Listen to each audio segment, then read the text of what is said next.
Ya, pada kesempatan kali ini saya akan mereview sebuah buku yang berjudul Pengembangan Kurikulum dan Implementasi Pendidikan Inklusi di Sekolah Dasar. Buku ini ditulis oleh Dina Westri Andini, Ayu Rahayu, C. Asri Budiningsih, dan Mumpuniati. Ya, buku ini diterbitkan oleh PT Kanisius ya di tahun 2020.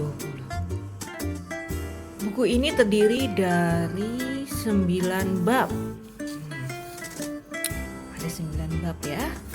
Di antaranya yaitu ada pengertian inklusif, sejarah munculnya pendidikan inklusif, penerapan teori differentiated instruction dan inclusive grading model, adaptasi kurikulum, langkah-langkah implementasi adaptasi kurikulum, modifikasi akomodasi kurikulum, dan desain pembelajaran kelas beragam dan evaluasi.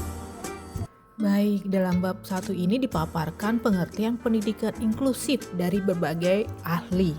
Dapat disimpulkan, pendidikan inklusif adalah pendidikan yang dapat mengakomodasi semua siswa, baik siswa reguler dan siswa berkebutuhan khusus. Bab 2, sejarah munculnya pendidikan inklusi. Sejak tahun 1960 diprakarsai oleh negara-negara Skandinavia, Denmark, Norwegia, dan Swedia. Kemudian mulai berkembang melalui setiap konvensi sehingga perkembangannya sampai di Indonesia di tahun 2000. Bab 3, protret kebutuhan guru sekolah dasar inklusif. Dalam bab ini dipaparkan bagaimana kebutuhan guru-guru dan pandangan masyarakat mengenai pendidikan inklusi. Realitanya, guru-guru dan masyarakat luas di Indonesia banyak yang beranggapan bahwa pendidikan inklusif sama dengan pendidikan anak berkebutuhan khusus. Tidak jarang justru terbangun penyebutan atau pelabelan anak berkebutuhan khusus dengan sebutan anak inklusif. Sebenarnya, pelaksanaan pendidikan inklusif justru akan meningkatkan pendidikan untuk semua anak, baik anak reguler dan anak berkebutuhan khusus. Bab 4, penerapan teori differentiated instruction and inclusive grading model. Dengan menggunakan differentiated instruction dan memberikan kegiatan yang sesuai dengan kebutuhan setiap anak, dilihat dari kesiapan minat dan gaya belajarnya, maka diharapkan kebutuhan siswa akan terpenuhi. Anak akan bisa belajar sesuai dengan kemampuan masing-masing. Bab 4, penerapan teori differentiated instruction dan inclusive grading model. Di dalam kelas inklusif terdapat beragam kemampuan yang berbeda-beda.